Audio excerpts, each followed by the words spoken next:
ایک رزق طالب ہے، ایک رزق مطلوب ہے. ایک رزق کے پیچھے آپ جاتے ہیں، ایک رزق آپ کے پیچھے آتا ہے. دو قسم کے رزق ہیں. یعنی اس کو کچھ لوگوں نے اس طرح ترجمہ کیا ہے کہ آپ کی زندگی میں دو قسم کے رزق ہیں. ایک رزق آپ کی محنت کے بغیر آ جاتا ہے، آپ کو ایڈس میں ملا، بونس مل گیا، فلان ہو گیا. ایک رزق ہے جس کے پیچھے آپ کو جانا پڑتا ہے، محنت کرنی پڑتی ہے، آفس جانا پڑتا ہے، نوکری کرنی پڑتی ہے، تجارت کرنا پڑتا ہے. ایک رزق آتا ہے، ایک رزق آپ کے پیچھے آتا ہے، ایک رزق کے پیچھے آپ جاتے ہیں. اور بہت سے لوگ جو جمع بین الصلاتین نہیں کرتے، وہ نماز قضا کر دیتے ہیں، جمع نہیں کرتے. اس کے سب قائل ہیں، شیعہ سنی، کوئی شخص ایسا نہیں ہے جو اس بات کا قائل نہ ہو کہ رسول خدا نے بغیر کسی علت کے جمع بین الصلاتین کیا. جیسے آج بارش ہو رہی ہے، بارش میں جمع بین الصلاتین تو اور ثابت ہے، بغیر کسی علت کے جمع بین الصلاتین ثابت ہے. امام ابھی فرما رہے ہیں کہ جمع بین الصلاتین سے آپ کے رزق میں اضافہ ہوتا ہے.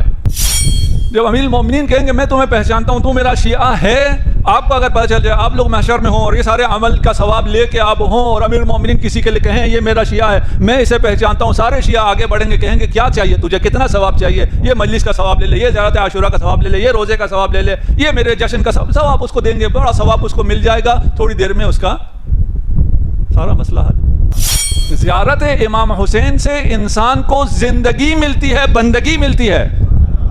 یہ جو زیارت پہ جانے والے ہیں یہی لوگوں کی مدد کرتے ہیں. اگر بیوی کو بھی مومنہ ہونا چاہیے، اخلاق اہل بیت پہ ہونا چاہیے، اگر نہیں ہے تو پھر الگ مسائل ہیں. یہ باتیں ساری سمجھنے کی ہیں. اس میں کوئی ایسا بھی نہ ہو جس کے پاس جتنا پیسہ ہے سارے بیگم کا ہوتا ہے، بیگم بھی فضول خرچ کرنے والی ہو. بیگم کو اپنے شوہر کے پیسوں پہ امین بنایا گیا ہے. اس کے علاوہ جو کچھ بھی بیگم کے پاس ہوتا ہے وہ اس کی ملکیت نہیں ہوتی ہے، وہ شوہر کی ملکیت ہوتی ہے. شوہر کی اجازت کے بغیر وہ 1 روپیہ بھی خرچ نہیں کر سکتی ہے. یہ خود داستان ہے. اس پہ سب کا عقیدہ ہے، سارے مسلمانوں کا عقیدہ ہے. بڑے مزے کی بات ہے، آپ کے جو بھی عقائد ہیں وہ مسلمہ عقائد ہیں، اسے شیعہ سنی سب مانتے ہیں. قیامت کے دن جب تک آپ کو علی نہ پہچانے آپ جنت میں نہیں جا سکتے، مسلمہ ہے. اس کی آیات ہیں لیکن سمجھنے کی چیز ہے. جو اہل بیت کو نہیں مانتا ہے اسے اسلام کے حقائق سمجھ میں نہیں آتے ہیں.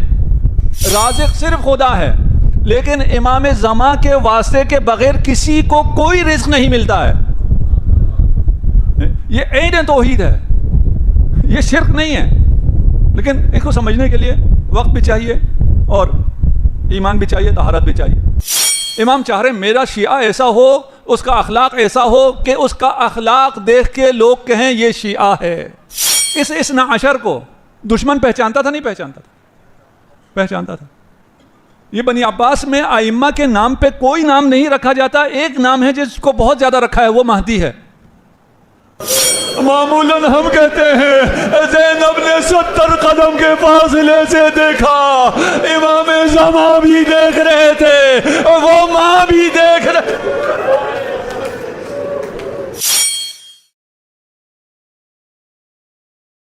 یہاں تک ہم آگے کہ رزق نہ کم ہوتا ہے نہ زیادہ ہوتا ہے، پہلے سے لکھا ہوا ہے، ہر کسی کا لکھا ہوا ہے. اس میں آپ کی محنت، آپ کا تقوی، آپ کا صبح اٹھنا، آپ کا بزنس کرنا، آپ جو مرضی کریں، آپ کا جو رزق لکھا ہے وہی ہے، وہ نہ کم ہوگا نہ زیادہ. یہ ہم نے بہت سی روایتوں سے اس بات کو اسٹیبلش کر لیا. ہم نے کیا اسٹیبلش کیا؟ معصوم نے یہ بتایا، ہمیں اس سے آگاہی ہوئی، ہمیں اس پہ ایمان آیا، ہماری پریشانیاں ختم ہو گئی. اگر یہ اس پہ ایمان آ گیا تو ہماری پریشانیاں صرف رزق والی ہیں. مسئلہ یہ ہے ہم رزق کے آگے ہماری پریشانیاں ہیں ہی نہیں. جب ہادی ٹی وی پہ ہم لائیو پروگرام کرتے تھے، مخصوصاً کربلا سے آپ لوگ فون کرتے تھے، دعائیں کراتے تھے، دعائیں کرتے تھے اس لائیو میں، تو والد صاحب ہمیں ہمیشہ کہتے تھے لوگوں کو متوجہ کرو، حاجتیں صرف یہ نہیں ہیں، حاجتیں اس کے بعد بھی ہیں، وہ بھی مانگو.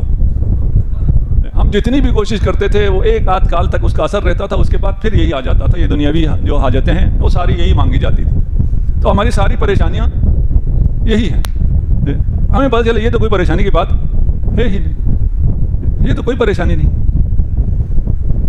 بچپنا ہے نا. دیکھیں ایک بزرگ تھے ہمارے گاؤں کے، میں نے ان سے پوچھا آپ کو کوئی پریشانیاں ہیں؟ ان کا پریشانیاں ہمیں ہیں، تم شہر والوں کو کیا پریشانیاں ہیں؟ انہوں نے جب اپنی پریشانیاں گنوائی مجھے بڑا مزہ آیا، یار ان کے خیال میں یہ پریشانیاں ہیں، یہ تو کوئی پریشانی ہے ہی نہیں، لیکن ان کے خیال میں یہ پریشانی ہے. تو جو آسمان والے ہیں انہیں ہم پہ ہنسی آتی ہوگی جب ہم گڑ گڑا کر دعائیں مانگتے ہیں کہ یہ ہماری پریشانی ہے. یہ کیا پریشانی ہے؟ اس کی تو ہم نے ضمانت دی ہوئی ہے.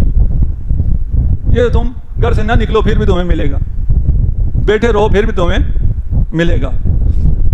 اگر یہ اسٹیبلش ہو گیا، اس کے بعد ہم نے کہا کہ صلہ رحم ایک چیز باقی بھی تھا، صلہ رحم سے رزق میں اضافہ ہوتا ہے۔ ابھی تک تو آپ کے رزق میں اضافہ نہیں ہوتا، اب یہ احادیث آ گئی کہ رزق میں اضافہ ہوتا ہے۔ اس کو کیسے جمع کریں؟ رزق کو معین کرنے والا خدا ہے۔ خدا نے آپ کا رزق معین کیا، جیسے آپ کی زندگی کو معین کیا۔ اس پہ سب کو یقین ہے کہ موت آنا ہے، اس موت کو نہ میں آگے کر سکتا ہوں نہ میں پیچھے کر سکتا ہوں، میں کچھ بھی نہیں کر سکتا۔ اور یہ ہم نے دیکھا ہوا ہے، وہ لوگ بہت زیادہ جو اپنی خوراک کا خیال رکھتے ہیں وہ جلدی چلے جاتے ہیں۔ اب یہ غلط میسج سے نہ جائے، جو سگریٹ پیتے ہیں، پان کھاتے ہیں، پتہ نہیں کیا کیا کرتے ہیں، وہ 100 سال زندہ رہتے ہیں۔ یہ پتہ نہیں کیا حساب کتاب ہے، یہ والا حساب کتاب نہیں ہے۔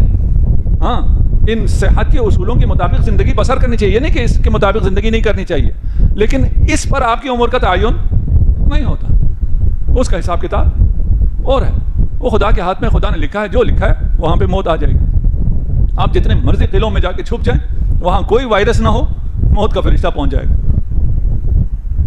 اسی طرح رزق بھی ہے، رزق سے آپ فرار نہیں کر سکتے۔ اگر آپ میں سے جو ساتھ رہے ہوں، یہ 4 مجلسیں اور روایتیں ہم نے پڑھ دی، آپ فرار نہیں کر سکتے۔ آپ اگر بھاگنا چاہیں تو بھاگ نہیں سکتے۔ جو رزق آپ کے نصیب میں لکھا ہے وہ آپ تک پہنچ کے رہے گا، وہ آپ اس کو کھا کے رہیں گے، اسے آپ حاصل کر کے رہیں گے۔ آپ بھاگ نہیں سکتے، جس چیز سے بھاگ نہیں سکتے اس کے حصول کے لیے پریشان رہیں۔ آپ کی محنت سے، آپ کی پریشانی سے زیادہ حاصل ہوگا نہیں ہوگا۔ ایک طرف، دوسری طرف یہ ہے کہ یہ کام کرو۔ ایک حدیث پڑھوں گا اس کے لیے جس میں لسٹ ہے، تاکہ ہمیں پتہ چلے کہ کن کاموں سے رزق میں اضافہ ہوتا ہے۔ جمع کیا کیا ہم نے؟ اگر تم کوشش کرو گے کہ تمہارے رزق میں اضافہ ہو جائے، نہیں ہوگا۔ رزق میں اضافہ چاہتے ہو، ایسا کچھ کرو کہ خدا چاہے تمہارے رزق میں اضافہ ہو جائے، ہو جائے گا۔ اگر خدا چاہے گا تو ہوگا نہیں ہوگا؟ بالکل ہوگا۔ اور اس میں صرف مکتب اہل بیت ہے، بدا۔ خدا نے لکھ دیا ہے آپ کو کہ آپ کیا ہیں، 10 ملین آپ کی پوری زندگی میں آپ کا ٹرن اوور ہوگا۔ آپ صلہ رحمی کریں، آپ آزاداری شیئر خریدیں، آپ یہاں جو سفرہ لگتا ہے اس میں مدد کریں، آپ غریبوں کا خیال کریں، وہ 10 ملین 1000 ملین ہو جائے گا۔ آپ خرچ کریں گے تو بڑھے گا، آپ روکیں گے تو نہیں بڑھے گا۔ یہ اکنامکس بالکل الگ اکنامکس ہے۔ وہ جو اکنامکس آپ یونیورسٹی سے پڑھتے ہیں وہ اور ہے، یہ اکنامکس جو اہل بیت آپ کو تعلیم دے رہے ہیں یہ اور ہے۔ وہاں بینک میں رکھنے سے سرمایہ میں اضافہ ہوتا ہے، یہاں دل بڑا کر کے لوگوں کو دینے سے سرمایہ میں اضافہ ہوتا ہے۔ کچھ روایتیں اور ہیں، میں صرف خلاصتاً پیش کروں کیونکہ مجھے آگے امام کی سیرت پہ بھی تھوڑا سا گفتگو کرنا ہے۔ امیر المومنین ارشاد فرماتے ہیں الرزق و رزقان، رزق 2 طرح کی ہیں، رزق یطلبک و رزق تطلبک۔ ایک رزق طالب ہے، ایک رزق مطلوب ہے۔ ایک رزق کے پیچھے آپ جاتے ہیں، ایک رزق آپ کے پیچھے آتا ہے۔ 2 قسم کے رزق ہیں، یعنی اس کو کچھ لوگوں نے اس طرح ترجمہ کیا ہے کہ آپ کی زندگی میں 2 قسم کے رزق ہیں۔ ایک رزق آپ کی محنت کے بغیر آ جاتا ہے، آپ کو ایڈس میں ملا، بونس مل گیا، فلان ہو گیا۔ ایک رزق ہے جس کے پیچھے آپ کو جانا پڑتا ہے، محنت کرنی پڑتی ہے، آفس جانا پڑتا ہے، نوکری کرنی پڑتی ہے، تجارت کرنا پڑتا ہے۔ ایک رزق آتا ہے، ایک رزق آپ کے پیچھے آتا ہے، ایک رزق کے پیچھے آپ جاتے ہیں۔ لیکن جو ہم نے پہلے روایتیں پڑھی ہیں وہ اس تقسیم کے خلاف ہیں۔ وہ کہتے ہیں تمہارا رزق لکھا ہوا ہے، نہ تم کم کر سکتے ہو نہ تم زیادہ کر سکتے ہو۔ پھر یہ روایت کیا ہے کہ رزق 2 ہیں، ایک کے پیچھے تم جاتے ہو، ایک تمہارے پیچھے آتا ہے۔ یہ ایک ہی رزق ہے۔ اور رزقان کو میں اس کو سایہ سے سمجھاتا ہوں۔ آپ کا سایہ ایک ہوتا ہے، 2 ایک سایہ ہے۔ آپ کا سایہ ایک ہے لیکن 2 طرح سے ریئیکٹ کرتا ہے۔ اگر آپ بھاگیں تو سایہ آپ کے پیچھے بھاگتا ہے، اگر آپ سایہ کی طرف جائیں تو سایہ آپ سے دور بھاگتا ہے۔ سایہ تو ایک ہی ہے نا۔ آپ کا عمل کیا ہے اس کے اوپر ہے۔ آپ رزق کے پیچھے جائیں گے تو وہ رزق ہے جس کے پیچھے آپ گئے ہیں، آپ رزق کو چھوڑ کر جائیں گے تو وہ رزق ہے جو آپ کے پیچھے آتا ہے۔ رزق نے آپ کے پیچھے آنا ہی آنا ہے، جس نے آپ کے پیچھے آنا ہی آنا ہے اس کے لیے ہم اپنی پوری زندگی وقف کرتے ہیں۔ ہم اپنی پوری زندگی کا، ہماری زندگی کا مقصد کیا ہے؟ حصول رزق۔ بھائی اس کے لیے تمہیں کچھ بھی نہیں کرنا، اس نے تو ویسے ہی آ جانا ہے۔ رزق میں اضافہ ہوتا ہے۔ 2-3 روایتیں آپ کی خدمت میں عرض کر دوں۔ قال لی یا عبد الملکی لا تدع زیارت الحسین علیہ الصلاۃ والسلام۔ یہ عبد الملک ایک راوی ہے، در حقیقت آپ اپنا نام رکھ لیں، امام سیدھا آپ سے کہہ رہے ہیں یا حسن یا حسین یا عمران جو بھی یہاں بیٹھے ہیں، لا تدع زیارت الحسین، زیارت حسین کو ترک نہ کرو۔ وَمُرْ أَصْحَابِكَ، اور اپنے ساتھیوں کو بھی حکم دو کہ وہ زیارت امام حسین پہ جائیں۔ خود بھی ترک نہ کرو اور دوسرے کو بھی حکم کرو.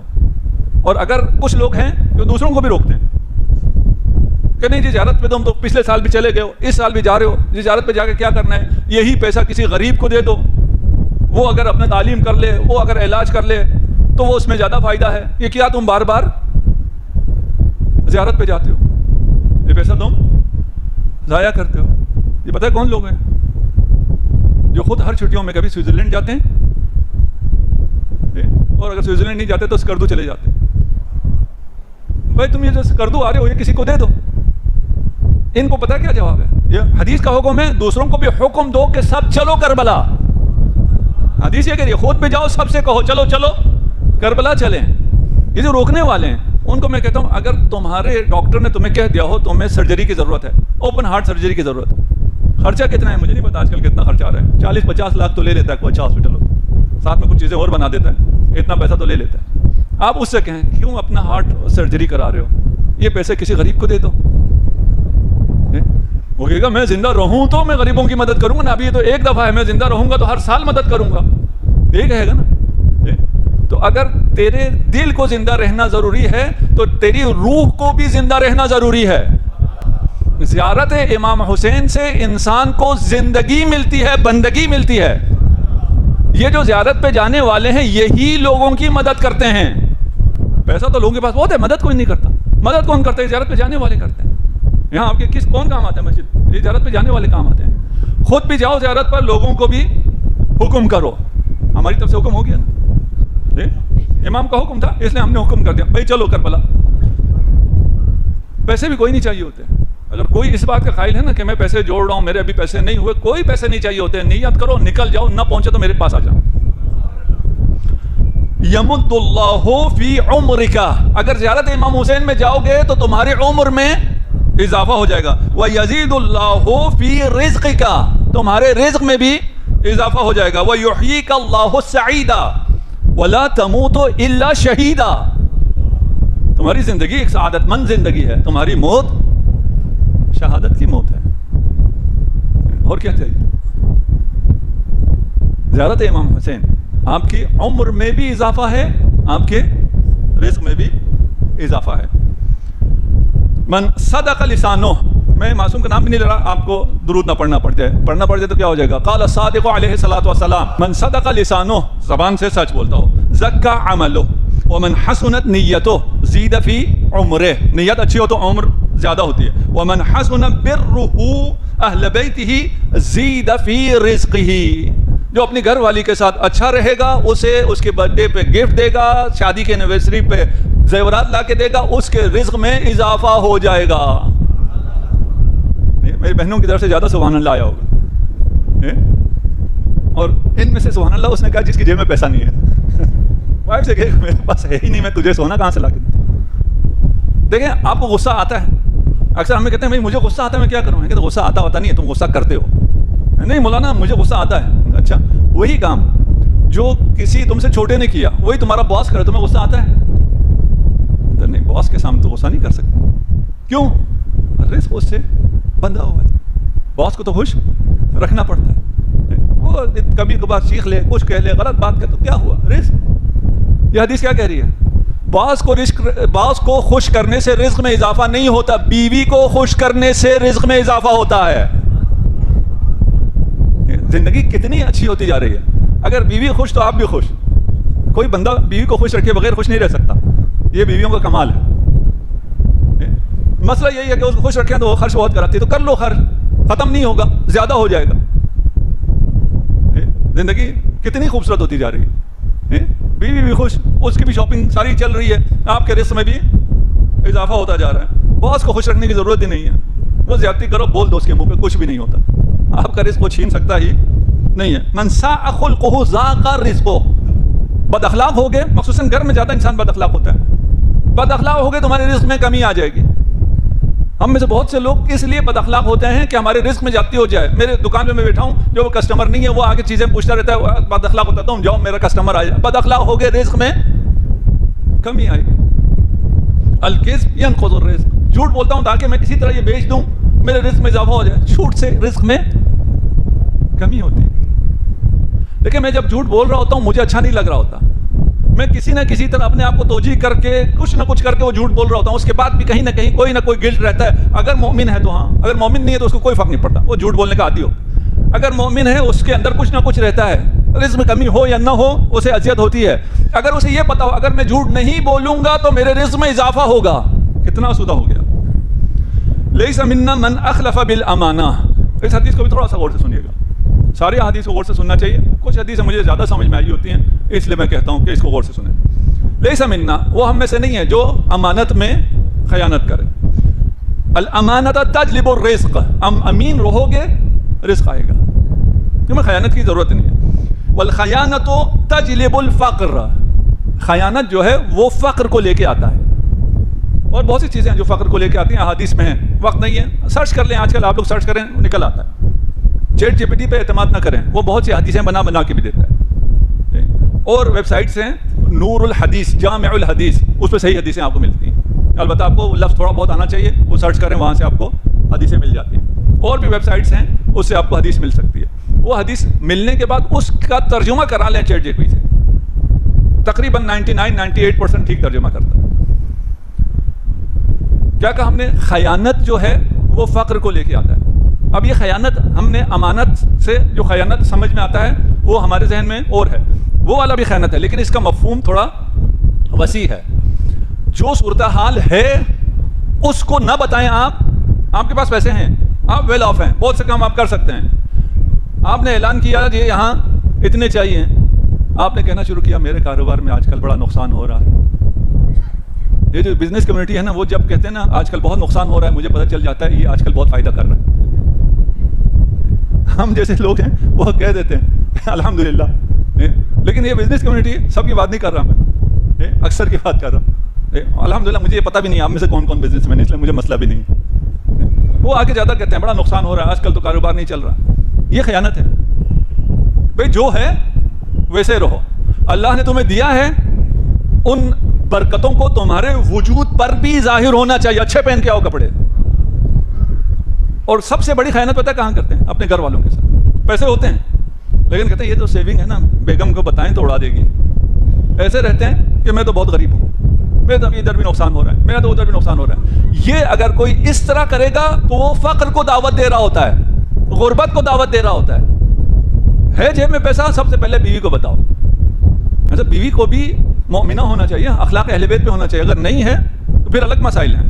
یہ باتیں ساری سمجھنے کی ہیں, اس میں کوئی ایسا بھی نہ ہو جس کے پاس جتنا پیسہ ہے سارے بیگم کو ہوتا ہے, بیگم بھی فضول خرچ کرنے والی ہو. بیگم کو اپنے شوہر کے پیسوں پہ امین بنایا گیا ہے. اس کے علاوہ جو کچھ بھی بیگم کے پاس ہوتا ہے وہ اس کی ملکیت نہیں ہوتی ہے, وہ شوہر کی ملکیت ہوتی ہے. شوہر کی اجازت کے بغیر وہ 1 روپیہ بھی خرچ نہیں کر سکتی ہے. یہ خود داستان ہے, یہ سائٹ پہ بھی بہت سی داستان ہے, بہت سے حقائق ہیں, بہت سا اخلاق ہے, وہ سب ہے. اس کو سمجھے بغیر اگر ان کو آپ سمجھے تو آپ کہیں گے یہ کیا ہوا بھائی, جا کے میں بیوی کو بتاؤں, وہ تو مجھے. اگر اللہ نے تمہیں دیا ہے تو اپنے اطراف والوں کو بتاؤ, جو صورتحال ہے وہ بتاؤ, خیانت نہ کرو, چھپاؤ نہیں. کیا ہوگا, آپ کے بچے زیادہ خرچ کریں گے, آپ کی بیوی زیادہ خرچ کرے گی. جتنے زیادہ خرچ کریں گے اللہ اتنا اور دے گا. یقین آ رہا ہے نہیں آ رہا؟ جی آ رہا ہے, ٹھیک ہے. اگر آپ جو آ رہا کہہ رہے ہیں وہ ایک دوسروں کے گھروں میں پوچھ لیں اگر جانتے ہوں.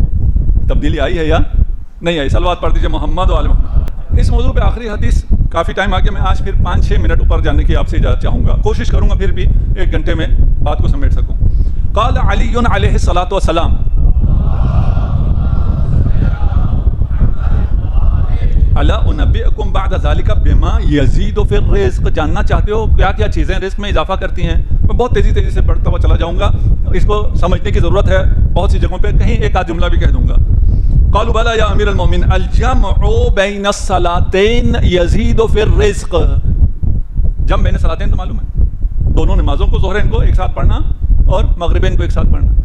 جمع بین الصلاتین سے رزق میں اضافہ ہوتا ہے. اب ایک بحث یہ ہے کہ اصل کیا ہے, وقت فضیلت عشاء کی تو ابھی ہوئی ہے, آپ نے مغربین پہ ساتھ پڑھ لی ہے, وغیرہ وغیرہ, یہ بحث ہے. وقت فضیلت یقیناً جو عشاء ہے اس کی وہاں ہے, جو مغرب ہے یہاں ہے, جو ظہر ہے یہاں ہے, جو عصر ہے وہاں ہے. لیکن جمع بین الصلاتین اگر کوئی اس لیے نہیں کرتا کہ یہ شیعوں کی علامت ہے تو پھر وہ اصل پہ نہیں ہے. اور بہت سے لوگ جو جمع بین صلاتین نہیں کرتے وہ نماز قضا کر دیتے ہیں، جمع نہیں کرتے. اس کے سب قائل ہیں، شیعہ سنی، کوئی شخص ایسا نہیں ہے جو اس بات کا قائل نہ ہو کہ رسول خدا نے بغیر کسی علت کے جمع بین صلاتین کیا. جیسے آج بارش ہو رہی ہے، بارش میں جمع بین صلاتین تو اور ثابت ہے، بغیر کسی علت کے جمع بین صلاتین ثابت ہے. امام ابھی فرما رہے ہیں کہ جمع بین صلاتین سے آپ کے رزق میں اضافہ ہوتا ہے. بعض لوگوں کو یہ کنفیوژن رہتی ہے کہ نہیں ہم نہیں کرنا چاہتے جمع، یہ تو پھر صرف سہولت ہے نا، یہ کیا ہے. امام کی دی ہوئی سہولت سے فائدہ اٹھاؤ، امام تمہارے رزق میں اضافہ کی دعا کریں گے. وصلۃ الرحم ہے، اس بات ہو گئی ہے. وکسف الفناء یزید فی الرزق، جو آپ کا انٹرنس ہے، گھر کا دروازہ ہے، اسے صاف رکھو. گھر کا دروازہ صاف رکھو گے تو مہمان آئیں گے، مہمان آنے سے رزق میں اضافہ ہوتا ہے. البکور فی طلب الرزق، طلب رزق کے لیے صبح سویرے اٹھ کے جانا رزق میں اضافہ کرتا ہے. پتہ نہیں آپ یاد رکھیں گے نہیں رکھیں گے، تم جتنی مرضی کوشش کر لو تمہارے رزق میں اضافہ نہیں ہوگا. تم صبح جلدی اٹھ کر کام میں جاؤ، تمہارے رزق میں اضافہ ہوگا. کیوں کیسے؟ انشاءاللہ آپ کے ذہن میں الاستغفار یزید فی الرزق، استعمال الامانۃ یزید فی الرزق، قول الحق یزید فی الرزق، اجابت المؤذن تزید فی الرزق. مؤذن جب ندا دے کاروبار چھوڑو، نوکری چھوڑو، آ جاؤ نماز پڑھنے آ جاؤ، تمہارے رزق میں اضافہ ہوگا. کسٹمر کھڑا ہے پیسے ہاتھ میں رکھے، مؤذن نے اذان دی کو چھوڑو، تو مجھے رزق نہیں دیتا، تو میرے رزق میں اضافہ نہیں کر سکتا. جو رزق میں اضافہ کر سکتا ہے اس نے وعدہ کیا ہے میں کام چھوڑ کر مؤذن کی ندا پہ مسجد جاؤں گا، وہیں اپنی دکان میں مصلی لگا کے نماز پڑھوں گا، میرے رزق میں اضافہ ہوگا. ترک الحرص، اس میں بہت کہا ہے، جتنے حریص ہو، جتنی لالچ کرو گے کوئی فرق نہیں پڑے گا، رزق جتنا ہے اتنا ہی رہے گا. لیکن اگر لالچ چھوڑ دو گے تو رزق میں اضافہ ہوگا. اجتناب الیمین الکاذبہ، جھوٹی قسم کھانے سے رزق میں کمی ہوتی ہے. جھوٹی قسم کھانا چھوڑ دو، تمہارے رزق میں اضافہ ہو جائے گا. تم جو رزق حاصل کرنا چاہو اس کے لیے تقدم کرو، ملے گا وہی جو خدا نے تمہارے نصیب میں لکھا ہے. صرف تمہارا خیال ہے یہ رزق میرا کمایا ہوا ہے. خدا کہتا ہے اگر تم اسے میرا دیا ہوا سمجھو، ایک ہی چیز، ختم، فرق کوئی نہیں ہے، صرف آپ کے سوچنے کے انداز میں ہے. تو وَالرِّزْقُ رَبِّكَ خَيْرٌ وَأَبْقَىٰ، تیرا رب تمہیں رزق دے گا نا، وہ خیر بھی ہے، وہ ختم ہونے والا بھی نہیں ہے. ایک 15-20 منٹ ہے اس آیت کو سمجھنے میں، کسی اور دن. آخری جنگ کون سی تھی؟ حنین. اس کے بعد مکے والے مکے کی طرف چلے، مدینے والے مدینہ کی طرف چلے. وہ نئے مسلمان تھے، تالیف قلوب کے لیے ان کو جو کچھ تھا غنیمت سارا ان کو دے دیا. اونٹ وہ لے گئے، گھوڑے وہ لے گئے، نیزے وہ لے گئے، تلواریں وہ لے گئے. مدینے والے بیچارے خالی. انہوں نے کہا یا رسول اللہ یہ تو انصاف نہیں ہے، سب وہ لے گئے. رسول خدا نے کہا نہیں، ان سے زیادہ تم لے کے جا رہے ہو، ہمارے پاس تو کچھ بھی نہیں، سب آپ نے انہیں دے دیا. فرمایا وہ مال لے کے جا رہے ہو تم مجھے لے کے جا رہے ہو. رزق ربک خیر وابقیٰ. ایک حدیث سنانے کا جی چاہ رہا ہے، کیا کروں؟ اس کے لیے 5 منٹ آپ نے دے دیا مجھے. رزق سے تھوڑا سا مربوط بھی ہے، اور قیامت کے دن ایک شخص ہوگا، اس کا حساب کتاب کیا جا رہا ہوگا. حساب کتاب کریں گے، اس کی نیکیاں ختم، گناہ بہت زیادہ. اسے کہا جائے گا جہنم جاؤ، تمہارے پاس نیکیاں اتنی نہیں ہیں. وہ بیچارہ جائے گا جہنم کی طرف. جو بھی قیامت کے دن اس کے ساتھ جو بھی ہوگا وہ پھر بھی خدا سے راضی ہوگا. ابھی اس دنیا میں جس کے ساتھ جو ہو رہا ہے اس کو خدا سے راضی ہونا چاہیے نا، لیکن نہیں ہے. جس چیز کی وجہ سے ہم خدا سے ناراضی ہوتے ہیں، یعنی خدا سے ناراض ہوتے ہیں، امام حسین اسی چیز کی وجہ سے خدا سے راضی ہے. ہمیں کچھ ہو جاتا ہے، ہم کہتے ہیں خدا تو دیکھ رہا ہے، پھر بھی میرے ساتھ یہ ہو گیا. غزہ میں یہ کچھ ہو رہا ہے، خدا دیکھ رہا ہے. کل ہم نے رزق کی بات کی تو انہوں نے کہا ان کو پھر کیوں نہیں رزق مل رہا. اس کو تھوڑا سنیں گے تو حل ہو جائے گا. امام حسین اصغر کی قربانی دینے کے بعد ارشاد فرماتے ہیں ہون علی بانہ بعین اللہ، یہ میرے لیے بہت آسان ہے. کیوں؟ خدا تو دیکھ رہا ہے نا. اگر تو دیکھ رہا ہے تو اصغر کی قربانی آسان ہو گئی میرے لیے. خدا کے دیکھنے کی وجہ سے حسین کا فلسفہ دیکھیں اور ہمارا فلسفہ دیکھیں.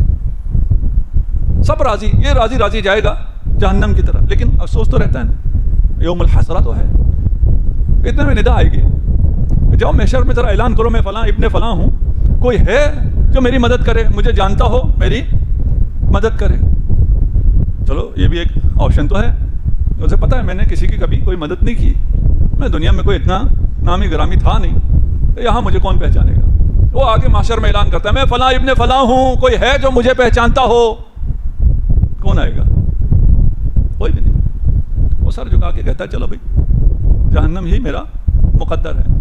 اتنے میں امیر المؤمنین علی ابن ابی طالب آئیں گے،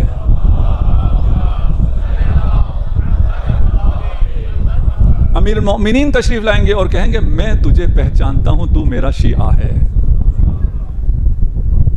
اور بہت سی حدیثیں ہیں جس میں ائمہ نے فرمایا اتنا عمل کر لو کل قیامت کے دن ہم تمہیں پہچان لیں، باقی ہم کر لیں گے، باقی ہم دیکھ لیں گے۔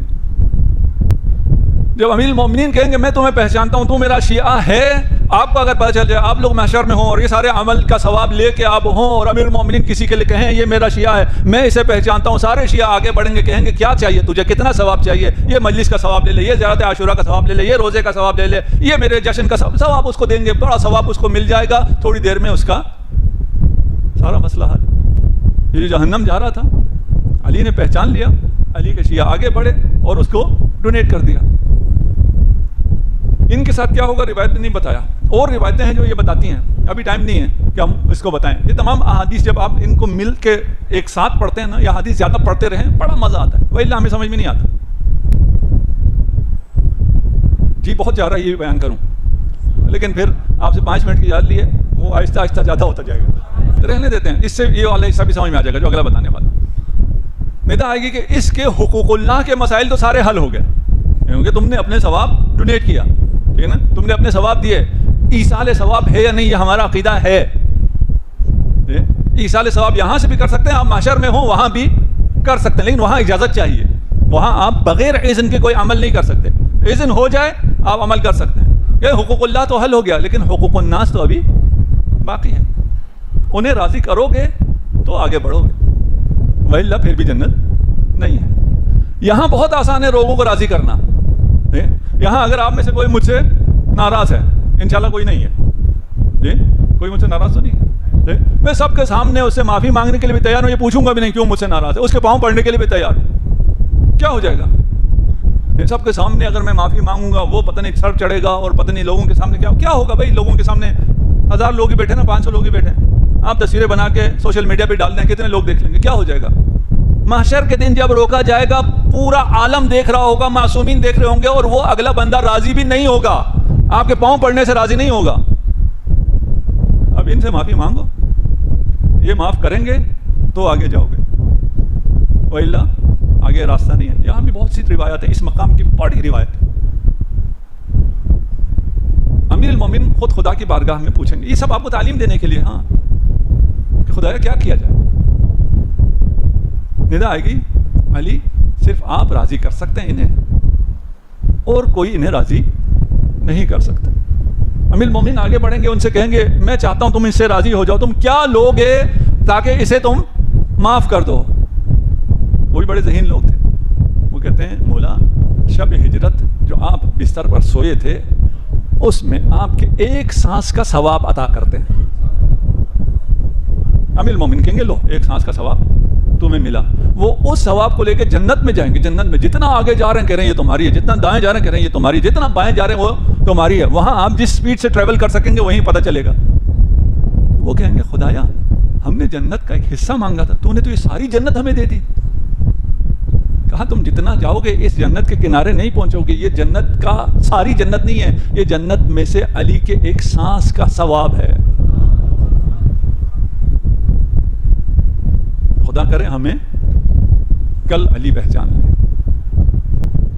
اس میں سب کا عقیدہ ہے، سارے مسلمانوں کا عقیدہ ہے۔ بڑے مزے کی بات ہے، آپ کے جو بھی عقائد ہیں وہ مسلمہ عقائد ہیں، اسے شیعہ سنی سب مانتے ہیں۔ قیامت کے دن جب تک آپ کو علی نہ پہچانے آپ جنت میں نہیں جا سکتے، مسلمہ ہے۔ صرف ایک بات ہے، ہم یہ بات کہتے رہتے ہیں، ہے سب کے ہاں ہے، ہم بیان کرتے ہیں آپ بیان نہیں کرتے، ہے حدیثوں میں مسلم ہے، آپ بیان نہیں کرتے, آپ چھپاتے ہیں, ہم بیان کرتے ہیں. وقت آ گیا, خدا انشاءاللہ ہمیں ان احادیث پر عمل کرنے کی توفیق عنایت فرمائے. جس امام کی شب شہادت ہے اس کے بارے میں بھی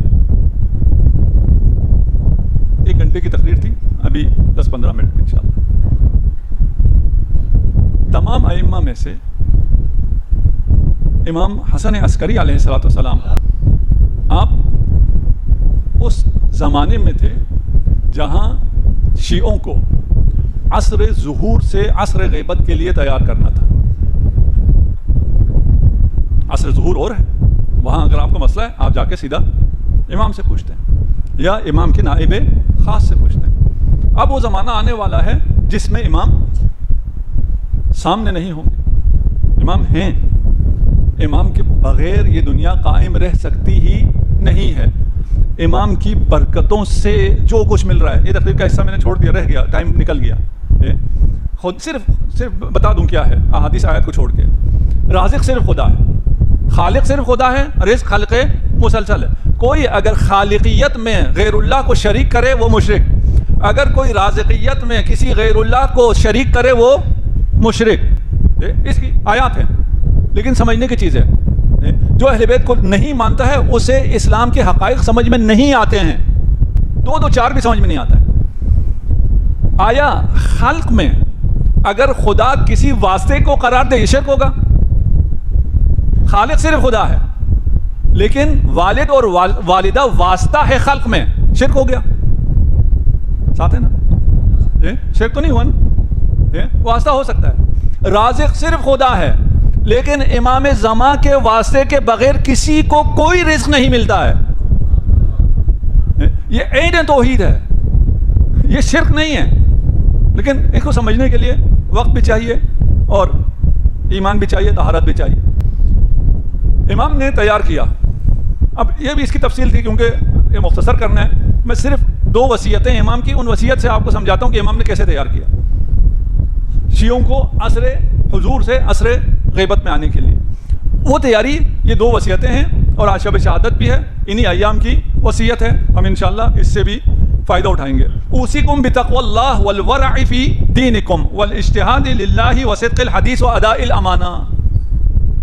میں وصیت کر رہا ہوں تقوی اللہ, ورع پرہیزگاری, اجتہاد للہ کوشش کرنا, صدق الحدیث سچ بولنا, واداء الامانہ, وطول السجود ترجمے کی ضرورت تو نہیں ہے نا, یہ واضح ہے. وحسن الجوار ہمسایوں سے اچھا سلوک کرنا. بہذا جاء محمد المصطفیٰ صلی اللہ علیہ وآلہ وسلم.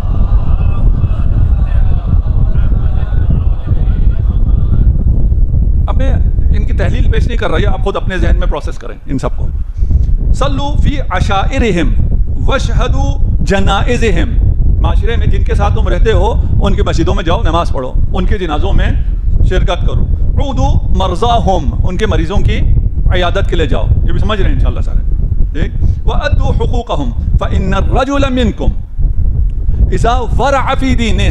اپنے شیعوں کے لیے آپ کو کہہ رہے ہیں جب آپ پرہیزگاری اختیار کریں. وَصَدَقَ فِي حَدِيثِهِ, ہمیشہ سچ بولیں. وَأَدَّى الْأَمَانَةَ, امام کہہ رہے ہیں جب آپ امانت کو ادا کریں. وَحَسَّنَ خُلْقُهُ مَعَ النَّاسِ, لوگوں کے ساتھ خوش اخلاقی سے پیش آئیں. قِيلَ هَذَا شِيعِيٌّ, جس میں یہ صفات نظر آئیں تو لوگ خود بخود کہہ اٹھیں یہ شیعہ ہے. جیسے ہی لوگ ان خصوصیات کو دیکھ کے کہیں گے ھذا شیعی یسرنی ذالک, امام کہہ رہے ہیں یہ بات مجھے بہت خوش کرے گی. ذالک اتقوا اللہ وکونوا زینا ولا تکونوا شینا, ہمارے لیے باعث زینت بنو, باعث ننگو آر نہ بنو. جروا الینا کل مودۃ فإنه لا تقبل الزکاة من مانع الزکاة, لا تقبل الصلاة من مانع الزکاة. ان سب جگہ بہت سی باتیں سمجھنے کی ہے.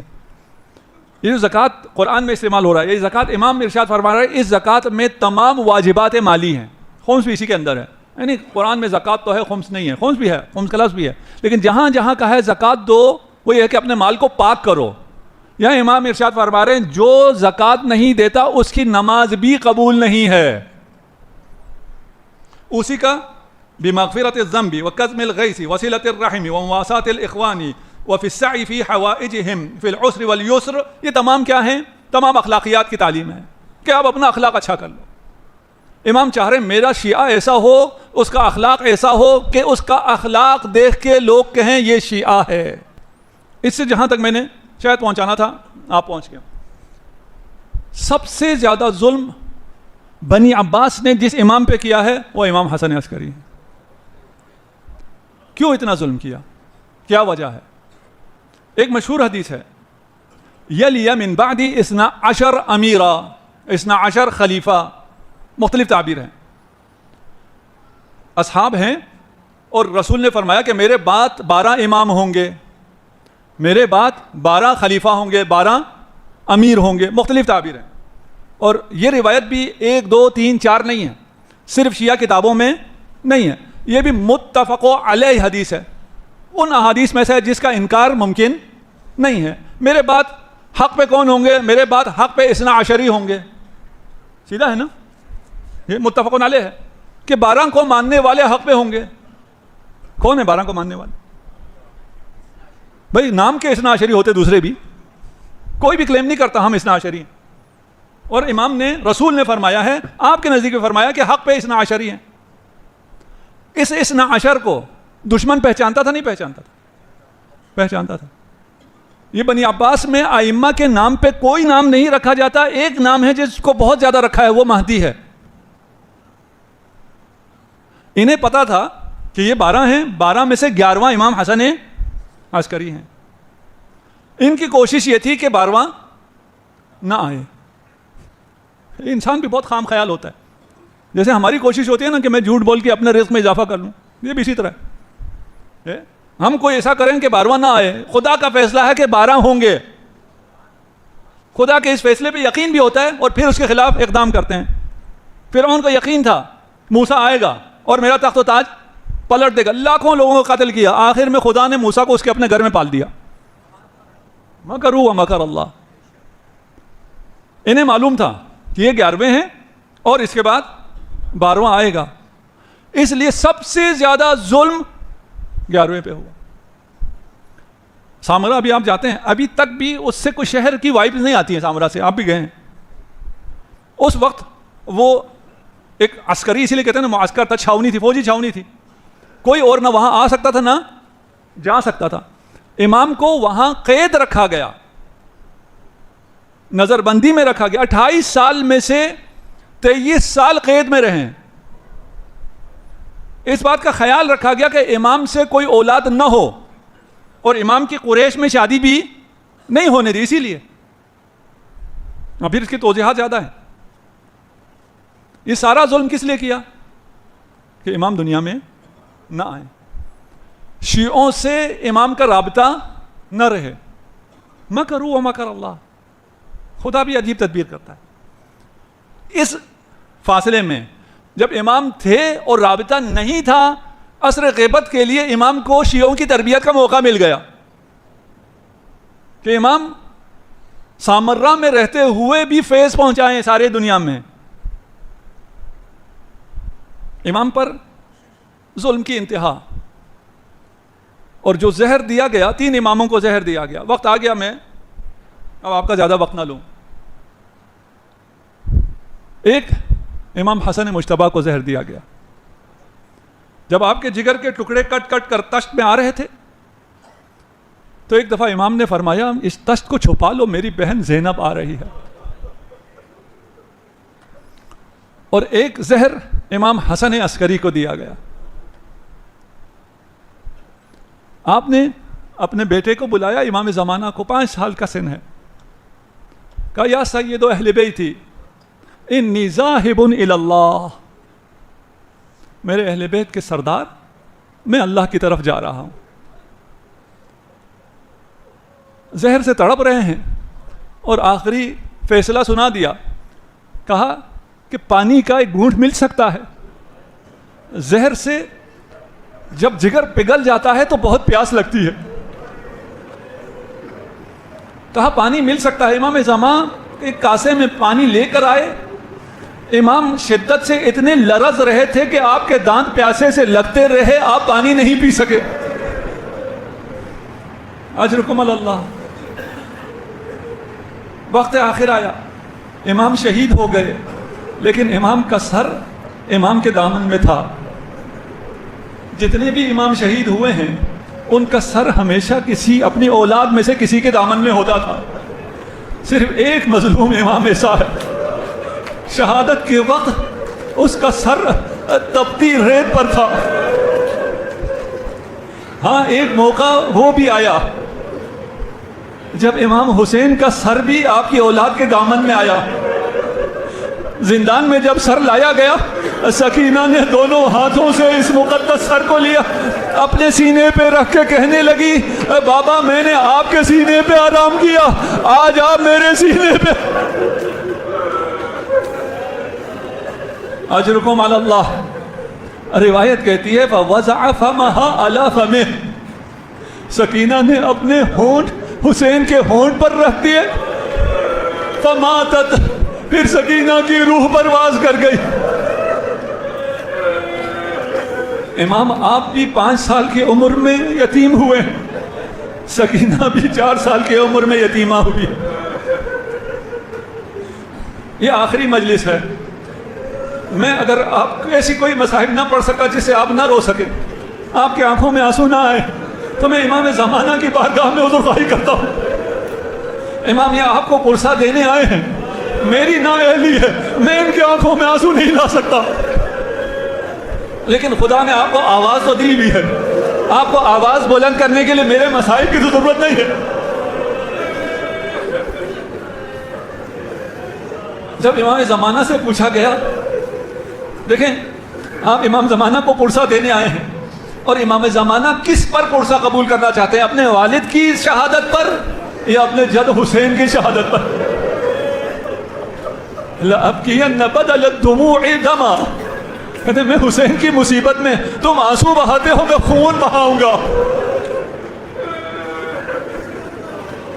امام زمانہ سے پوچھا گیا، امام زمانہ عینی شاہد ہیں، آپ کی طرح نہیں ہیں کہ انہیں سنا ہو، وہ کربلا کے واقعات کو دیکھ رہے تھے، اور جو امام زمانہ نے مرثیہ پڑھا ہے وہ اپنی جو عینی طور پر اپنی آنکھوں سے دیکھا ہے وہ بیان کیا ہے۔ پوچھا کربلا کے مصائب میں سے سب سے سخت مصائب کون سے؟ کیا اکبر کی شہادت سب سے سخت مصیبت تھی؟ امام نے فرمایا جس مصیبت نے مجھے خون کے آنسو رلائے ہیں، اگر اکبر ہوتے تو وہ بھی خون کے آنسو روتے۔ پوچھا کیا عباس کی شہادت ہے؟ فرمایا اگر عباس ہوتے تو وہ بھی میرے ساتھ گریا کرتے۔ پوچھا کیا حسین کی شہادت ہے؟ کہا اگر حسین ہوتے تو وہ بھی میرے ساتھ گریا کرتے۔ پوچھا امام وہ کون سے مصائب ہیں؟ فرمایا وہ مصائب جو زینب کبریٰ پر۔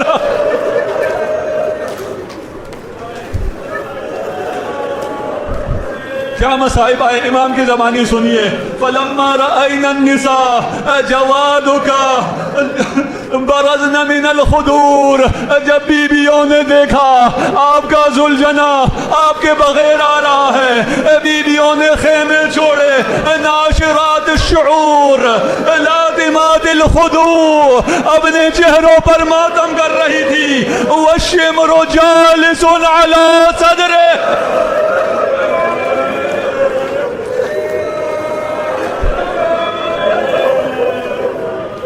معمولاً ہم کہتے ہیں زینب نے 70 قدم کے فاصلے سے دیکھا، امام زمان بھی دیکھ رہے تھے، وہ ماں بھی دیکھ رہے۔ السلام علیکم دوستو، کیسے ہیں آپ سب؟ امید کرتا ہوں آپ سب خیریت سے ہوں گے۔